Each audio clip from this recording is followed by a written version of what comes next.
Bonjour les amis, comment vous allez aujourd'hui? Nous allons faire une nouvelle vidéo et aujourd'hui un petit peu de sérieux.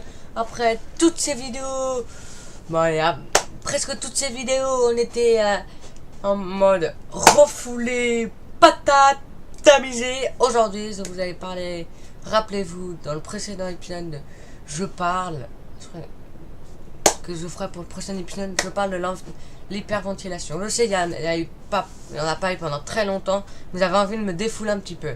Aujourd'hui, il est temps que je fasse une vidéo de ce type. On est parti, let's go! Alors, on va déjà commencer par lire, comme d'habitude. Comme ça, vous apprenez des choses, je me casse pas la tête, et voilà. Et après, je donne mon avis. L'hyperventilation désigne une respiration rapide, ample et supérieure aux besoins métaboliques. Ce symptôme peut avoir de nombreuses causes, dont le stress, l'anxiété et l'hypoxie. Manque d'apport en oxygène. Définition. Qu'est-ce que c'est l'hyperventilation pour la première question? L'hyperventilation est caractérisée par une augmentation à la fréquence respiratoire qui se manifeste par une respiration rapide avec une élévation du nombre de cycles respiratoires, inspiration expiratoire et expiration par minute. Une augmentation de l'amplitude des mouvements respiratoires qui se traduit par une...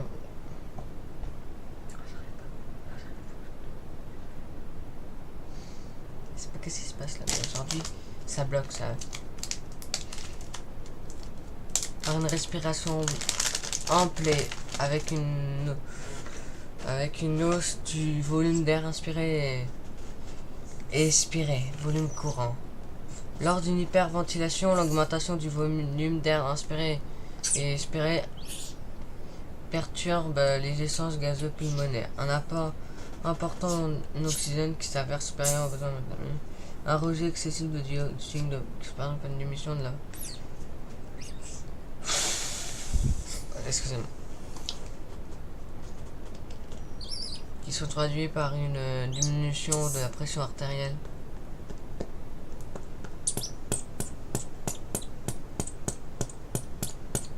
Hyperventilation volontaire est une technique pratiquée par les plongeurs une apnée. Elle consiste à diminuer la concentration de dioxyde de carbone dans le sang pour augmenter la durée de...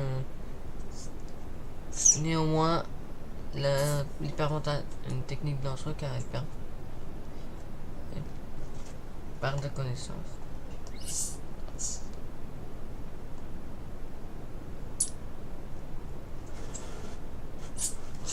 Le syndrome d'hyperventilation est souvent associé à ce que l'on nomme couramment la spasmophilie. Ce terme est généralement employé pour désigner des crises qui allient une tétanie musculaire et des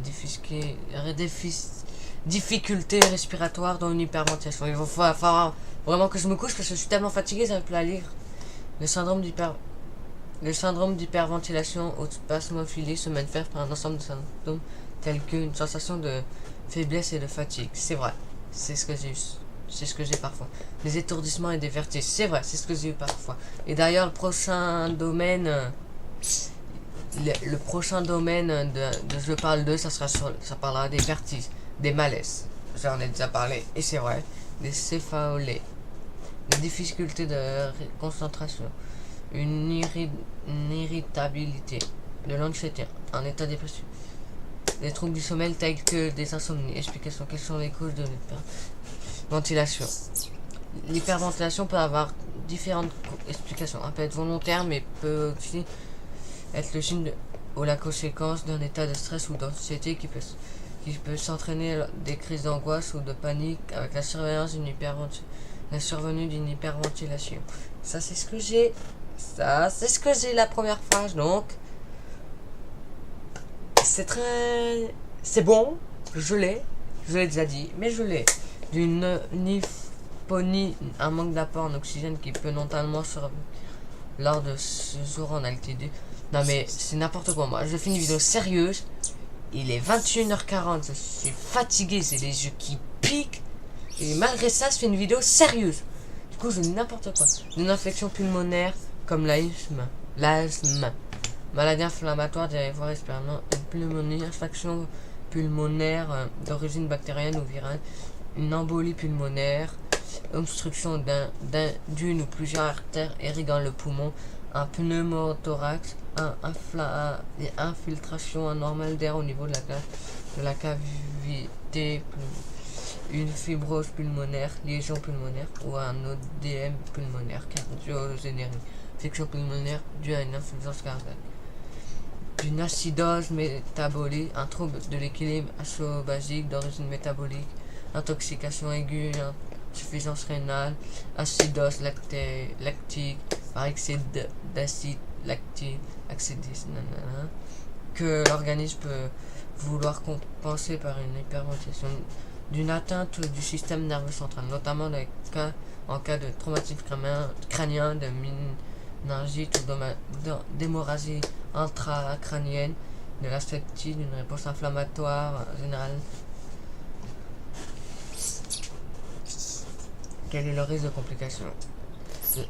Les conséquences et l'évolution de l'hyperventilation dépendent de différents paramètres, dont l'origine du trouble respiratoire et l'état du patient. Si ce trouble respiratoire peut être bénin sans danger, il peut parfois être à l'origine de graves complications. Dans le cas les plus graves, une hyperventilation peut conduire à une détresse respiratoire aiguë dont les conséquences peuvent engager le pronostic vital.